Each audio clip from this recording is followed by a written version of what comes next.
We didn't plan for Kedarnath this trip, but for some fortuitous turn of events, we somehow landed in Sonprayag. And from there on, there was only one place to go. So we trekked the 16-kilometer long trek to Kedarnath through 9 hours of glorious, painstaking abandon, on the way teaching my novice wife the basics of trekking. And at the end of the journey, we are greeted by the marvelous view of the grand Kedarnath temple.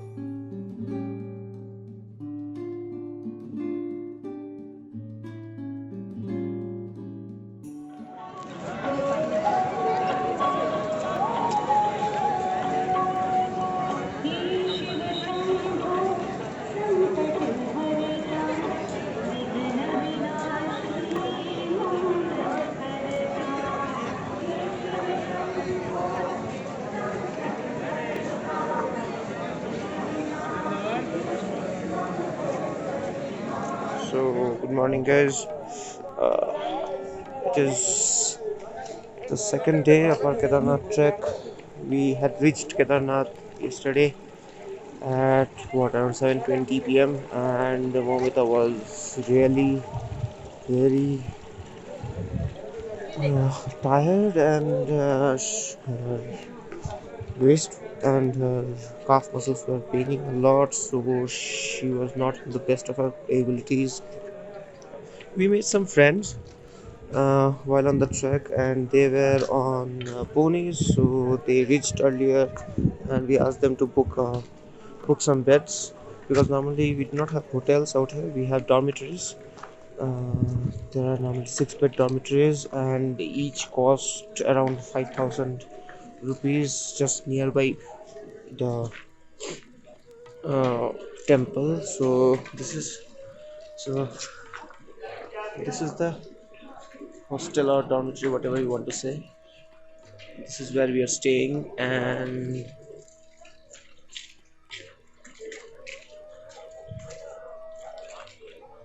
there is the temple. There is the temple, and this is the dormitory.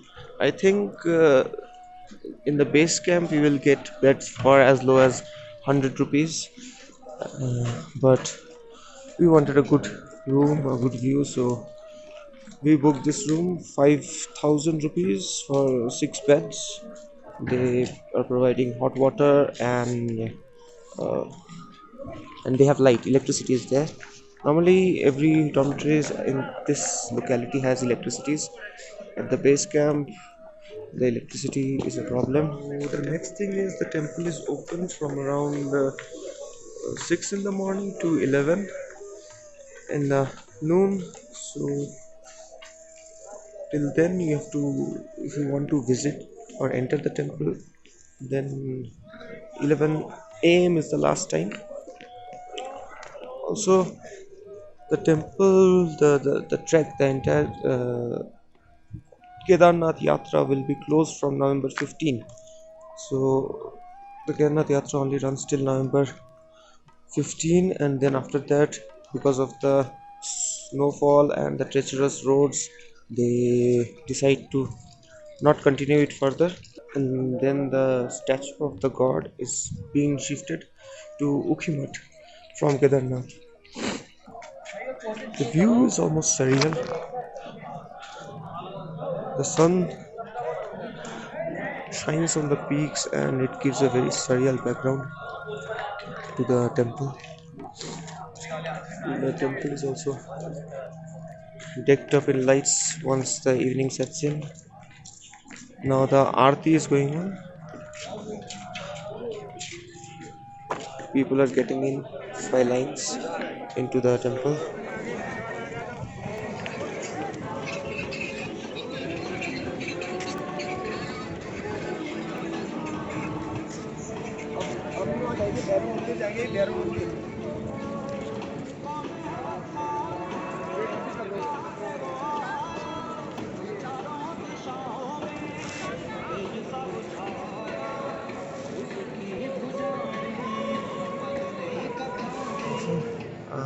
Tips for Kedarnath visit.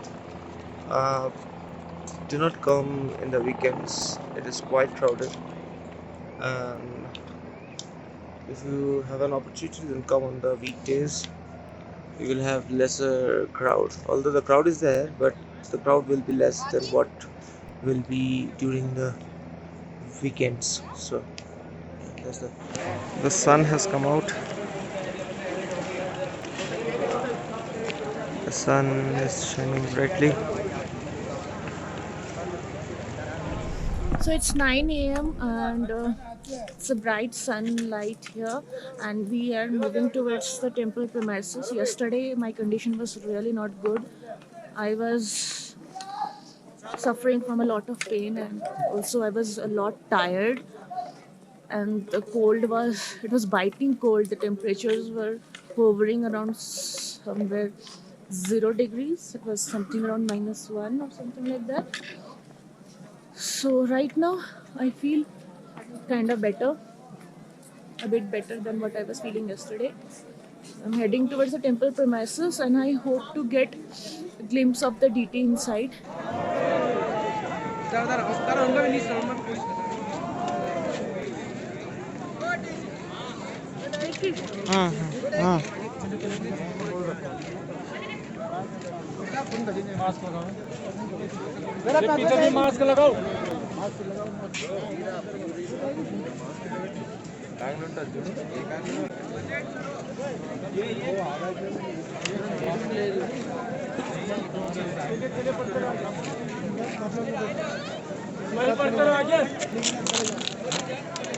So Momita is going into the temple right now. She is in the line. She is out of sight. There she is going in. The white hat.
খাবি ভালো খেতে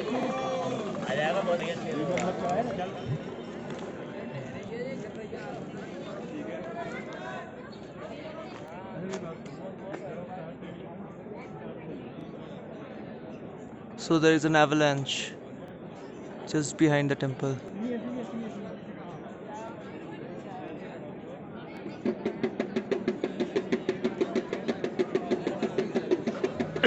Okay, so here we have the Mandakini river. The sound is awesome. The river is very tiny. It originates from here, and the rivers that you saw yesterday originates from here only. This grows and grows till you see the big blue thing that is there at the beginning of the trek.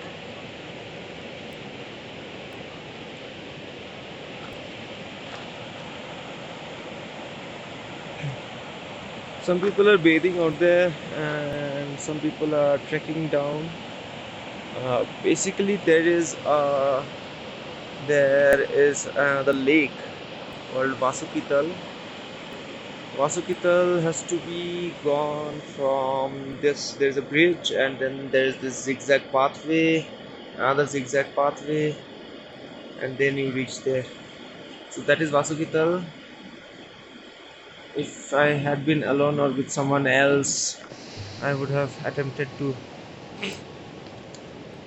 go there also. But since Momita is very much tired and cramped up, I don't think she would entertain that thought. And if I leave her here in the dormitory alone, I won't hear the end of it. So, need to sacrifice. There was no plan only. Basically, she was just overcome with emotions once we reached Kedarnath. And I believe through all the pains and the cold and everything else, once you reach Kedarnath, you feel a kind of oneness with God, and yeah, and a sense of accomplishment also once you finish uh, trek of 60 kilometers. So yeah, she hasn't trekked a lot. She had trekked like around what when she was in her school with her parents. She had done some trek, but this one is a hell lot of difficult than what she had done before. The temperature plummeted yesterday to around minus 2 degrees Celsius. Yeah, it was cold. I didn't have the energy once I got inside the blanket. I didn't have the energy to just come out and take the videos and everything. Also, there's a free langar or a bhandara out here where they give free meals.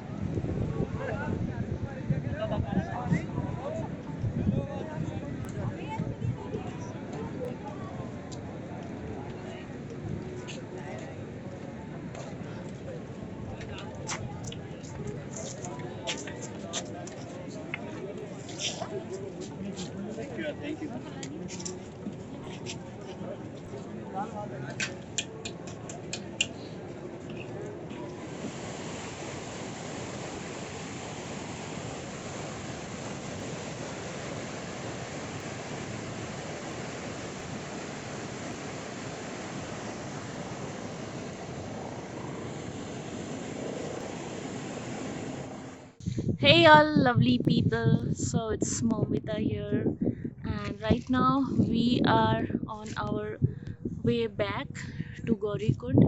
That is the thing. That is, we are trekking downwards from the Kedarnath shrine to Gaurikund, which is the starting point of the trek. So yesterday, while trekking upwards, you didn't see much of me in the videos, me blabbering or talking in the videos. That is because I was really not well. It was really difficult for me because I haven't done much of trekking and all, and the trek was a bit steep. We were taking our fair share of breaks, and we were having food and water on the way. Not much, but yeah, some snacks and water on the way. But still, it was becoming quite difficult for me.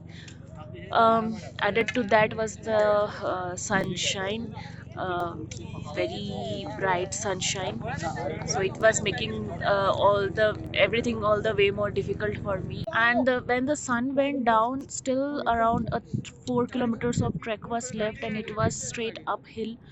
That time the temperature decreased a lot. It was somewhere around 3 or 4 degrees Celsius, and added to the factor that we did a steep climb, so the oxygen level also kind of decreases.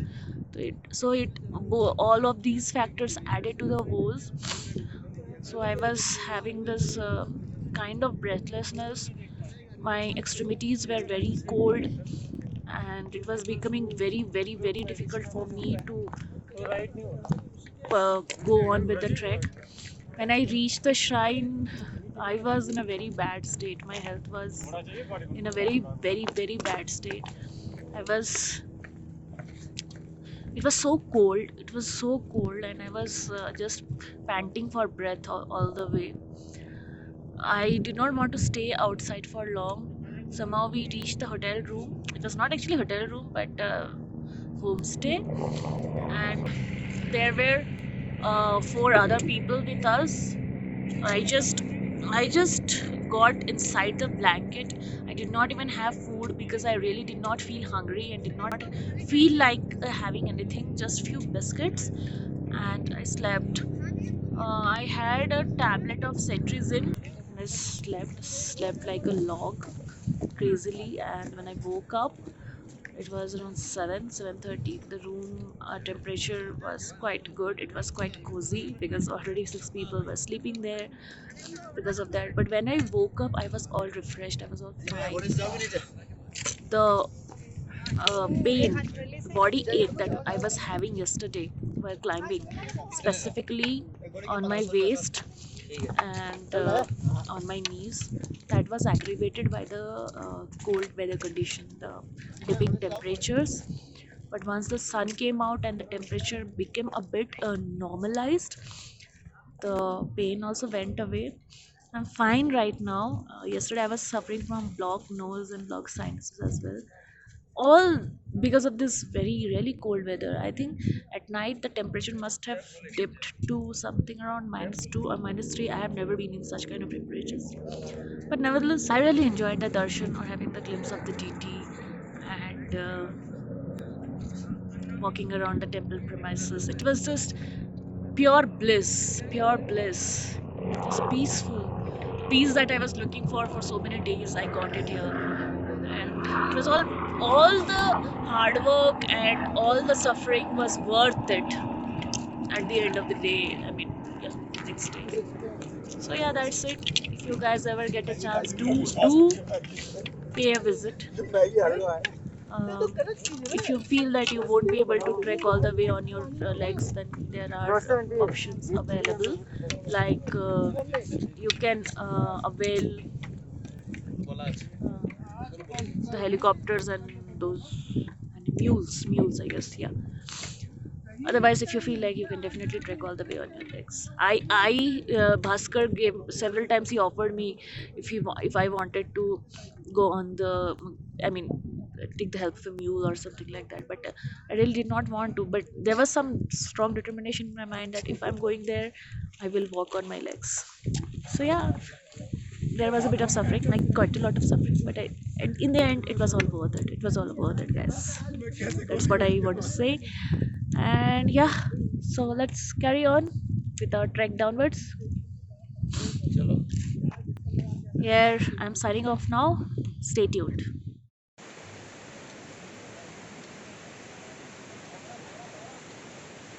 দাঁড়িয়ে যা।